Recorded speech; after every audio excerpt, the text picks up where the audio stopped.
4 kids. Oh, that's really sad. It was this. Were they a white family? Yes. Right. And have you guys noticed that there's not white a lot of, it's always white people. Right. Yeah. Well, who else gets married to have kids? Well, not only that, but not just that. Good point, Adam, but like not just that. It's very true. But you know what it is, though?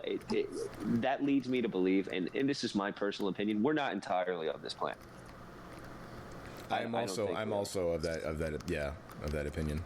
I don't, because we're so different. Like, I'll walk into a convenience store, like a 7-Eleven or a Quick Check, and it's all little brown people. Mm-hmm. And I feel so out of place. And they're looking at me like I'm an alien. I'm like, well, maybe I am.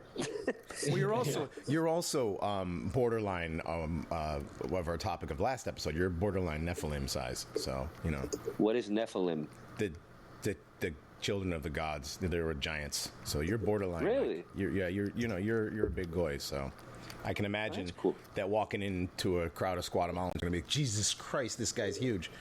I don't get. I get the same feeling. Here comes a deportation force, right? I get the same feeling walking into there, but it's not because I'm different. I'm definitely different. Well, because I'm obviously, white. Johnny, you're not part Nephilim. Probably not. Probably not. But it's a very weird feeling when you walk in there, and I'm not threatened by them. I don't feel like they're looking at me as if they want to, hurt me. Right, but I definitely, when I get onto the train in the afternoon, it's not in the morning because it's mostly white people going to work, but in the afternoons, it's full of all the others, and I definitely feel different around groups of them. They don't think like us. They don't act like us. They don't have the same physiology as us. They're definitely different than us. No, definitely not the same physiology. Yeah, the skull. People try to pull the whole, race thing or whatever. You just the skull research. Come on. Anyways, we're not going to divulge into that too. We're getting too far off the ghosts. But no. Are white people the only ones that get ghost lit? Do they actually? The white people the only people that get that are into hauntings? Really, that's something I'd like. I'd say 8 out of 10. Yeah, you get a couple Spaniards. Well, yeah, there's always they'll see they'll see Mary in the beans. You know what I mean? They'll see the Virgin Mary in the tortilla. I cook tortilla. Come on, you got the Jesus right here. But that's more religious. What do they call that, Hazard, when you're seeing shit that's religious? Pareidolia. Thank you. Pareidolia. Is that like when they see? Like when you start seeing patterns and faces and shit. Okay. Not to be confused with stigmata. Yep. Stigmata is when you have the injury, the religious, or jeez. Where you'll start bleeding. Right. That sounds like it would hurt though. Yeah. Oh my gosh. It's a good pain. Whoa, easy there, skinny Adam. But one of our buddies, Grayfield, who's one of our hosts, one of our boys. He had a stigmata incident where he just randomly got a cut on his finger, but he didn't cut himself, and it was when he was. Well, it wasn't random. Didn't he mention? Yeah, it wasn't random. Yeah, he mentioned a certain volcano demon, and it ended up with a stigmata on his palm. Oh. Yeah.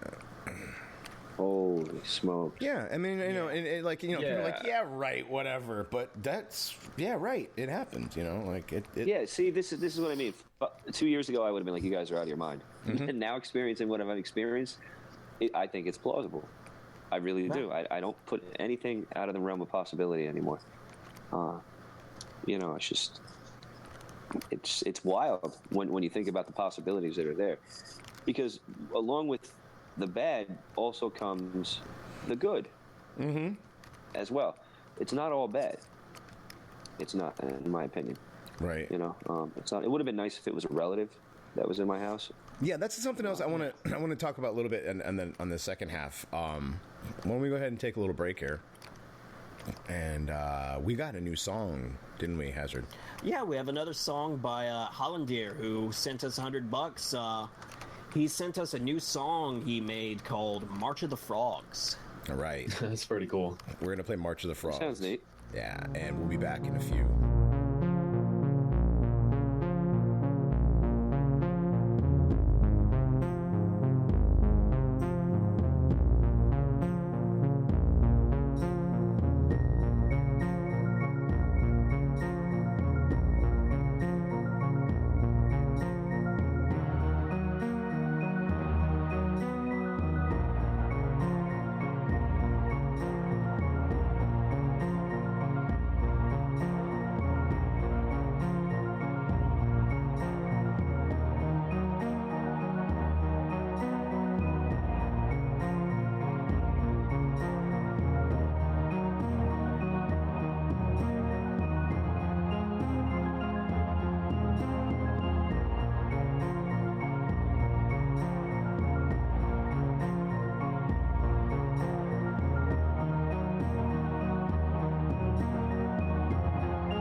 All right, everybody, we're back. This is still the Paranormies present the On and Airbay Hour. I'm Johnny Monoxide with Hazard McRee, Adam Haight, and as Guardian, we're talking about ghosts and ghost removal.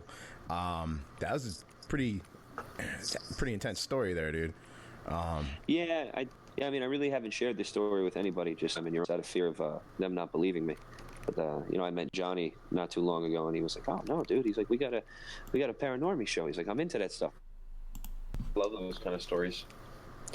Yeah, they're pretty neat. I'd safe to say that I don't watch Ghost Adventures anymore in my house. I bet, yeah. Don't do that. It just sounds like an invitation for more shenanigans. They said don't want to taunt them. No, they told us don't watch those shows in the house anymore. Do yourself a favor. All right. Yeah. So I took the word at face value. I bet, man. That's, like we were